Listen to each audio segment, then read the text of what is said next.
थाना क्षेत्र सिंधौली में पुलिस को चुनौती देते हुए दो पक्षों के लोगों ने जमकर फायरिंग की। खास बात यह रही कि फायरिंग पुलिस की मौजूदगी में हुई, जिसके बाद मौके पर मौजूद पुलिस टीम को अपने आप को सुरक्षित बचाने के लिए जद्दोजहद करनी पड़ी। फिलहाल अब पुलिस ने लीपापोती करते हुए 8 नामजद और करीब 40 से 50 अज्ञात लोगों के खिलाफ मुकदमा दर्ज किया है। लेकिन पुलिस के हाथ अभी खाली हैं। ना तो पुलिस को कोई हथियार बरामद हुआ है और ना ही पुलिस की मौजूदगी में तड़ातड़ फायरिंग करने वाला कोई आरोपी।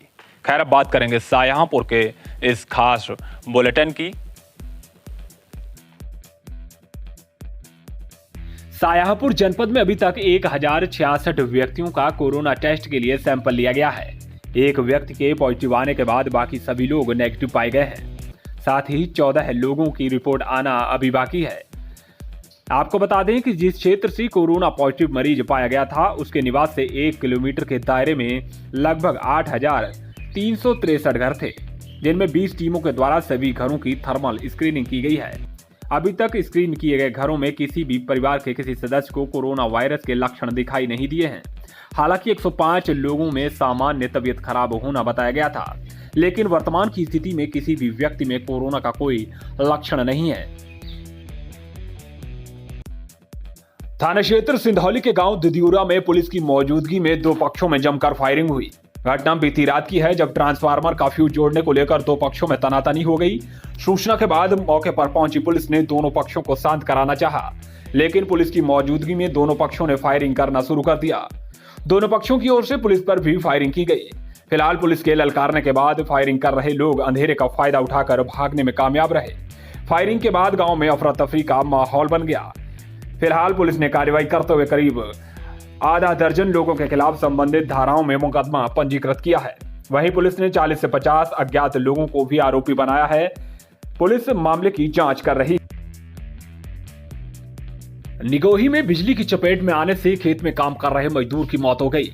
आज एक मजदूर खेत में काम कर रहा था, उसी दौरान हाई टेंशन तार टूटकर खेत में जा गिरा, जिससे आसपास में करंट फैल गया। करंट की चपेट में आने से मजदूर की मौके पर ही मौत हो गई। पुलिस ने सबको कब्जे में लेकर पोस्टमार्टम के लिए भेज दिया है। घटना निगोही क्षेत्र के पचदेवरा गांव की है। तेज आंधी के साथ आई बारिश की वजह से बिजली का पोल टूट गया। थाना क्षेत्र पुआए के गांव गंगसरा में तेज आंधी की वजह से हाईवे किनारे एक पेड़ विद्युत लाइन कर जा गिरा, जिसके चलते विद्युत पोल टूट गया। पोल टूटने के बाद गांव गंगसरा के कई घरों की विद्युत आपूर्ति ठप हो गई है।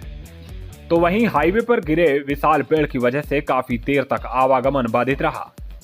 फिलहाल अब उस पेड़ को काटकर वहां से हटा दिया गया है और आवागमन सुचारू रूप से शुरू हो गया है। जनपद में गेहूं खरीद धीमी गति से की जा रही है। इस बार जनपद में गेहूं खरीद का लक्ष्य 2,73,000 मीट्रिक टन रखा गया है, जिसके सापेक्ष अभी तक कुल 77,493 मीट्रिक टन ही गेहूं की खरीद की जा सकी है। निर्धारित किए गए लक्ष्य को पूरा करने के लिए जनपद में 174 गेहूं क्रय केंद्र स्थापित किए गए हैं। आपको बता दें कि जनपद में गेहूं क्रय केंद्रों पर धांधली करने के भी कई मामले सामने आए हैं। कई जगह से किसानों की शिकायत आई है कि 50 रुपए से लेकर 80 रुपए तक की कटौती क्रय केंद्रों पर की जा रही है। लॉकडाउन में बच्चों की पढ़ाई को जारी रखने के लिए जिला अधिकारी ने निर्देश दिए हैं कि जनपद के स्कूलों द्वारा क्लोज्ड व्हाट्सएप ग्रुप बनाए जाएं, जिसमें शिक्षक वीडियो बनाकर शेयर करें, जिससे टेली एजुकेशन को प्रभावी बनाया जा सके। जिसके अंतर्गत अब तक 365 विद्यालयों में यह प्रारंभ हो चुका है।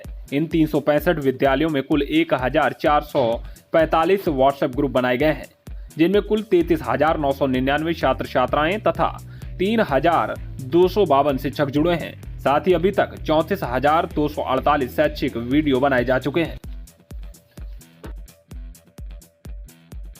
लॉकडाउन के बाद जनपद में 24 सरकारी कम्युनिटी किचन चलाए जा रहे हैं, जिनके माध्यम से 3,01,072 लोगों को पका भोजन और भोजन की सामग्री उपलब्ध कराई जा रही है। तो वहीं 2 स्वैच्छिक संस्थाओं द्वारा संचालित कम्युनिटी किचन के माध्यम से 1,01,909 लोगों को भोजन सामग्री उपलब्ध कराई गई है। शाहजहांपुर नगर के रहने वाले सरदार राजू बग्गा ने नगर निगम के अधिकारियों और कर्मचारियों का स्मृति चिन्ह और गमछा देते हुए उन पर फूल बरसाकर नगर निगम के कोरोना योद्धाओं का सम्मान किया। आपको बता दें कि सरदार राजू बग्गा लॉकडाउन के चलते हर रोज चौराहों पर ड्यूटी करते हुए पुलिसकर्मियों और होमगार्ड को चाय भी पिलाते हैं। साथ ही गरीब मजदूरों को राहत सामग्री देकर उनकी मदद करते रहे हैं। वहीं सरदार राजू बग्गा ने सभी जनमानस से एक अपील भी की है। उन्होंने सभी से सोशल डिस्टेंसिंग का पालन करने और अपने चेहरे पर मास्क लगाने की बात कही है। लॉकडाउन का सख्ती से पालन कराने के लिए पुलिस प्रशासन द्वारा लगातार सख्ती बरती जा रही है।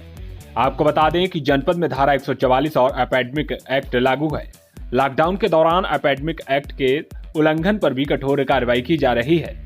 अभी तक जनपद में 410 एफआईआर, 962 गिरफ्तारी, 251 वाहन सीजर तथा 6601 चालान किए गए हैं। फिलहाल पुलिस प्रशासन द्वारा लगातार कार्रवाई की जा रही है, लेकिन बावजूद इसके लोग सोशल डिस्टेंसिंग की धज्जियां उड़ा रहे हैं और लोग बिना मास्क लगाए घर से बाहर भी घूम रहे हैं, लेकिन पुलिस प्रशासन कार्रवाई करने का दावा कर रहा है। थाना क्षेत्र सिंधौली के गांव महुआ पाठक के पास स्टेट हाईवे पर मोटरसाइकिल सवार और तांगे की टक्कर हो गई। टक्कर लगने से मोटरसाइकिल सवार गंभीर रूप से घायल हो गया है। घायल को सामुदायिक स्वास्थ्य केंद्र सिंधौली में उपचार के लिए भेजा गया है। घटना उस वक्त की है जब तांगा पुआएं से कोरोकुइया की ओर आ रहा था। उसी दौरान पीछे से बाइक सवार ने तांगे में टक्कर मार दी।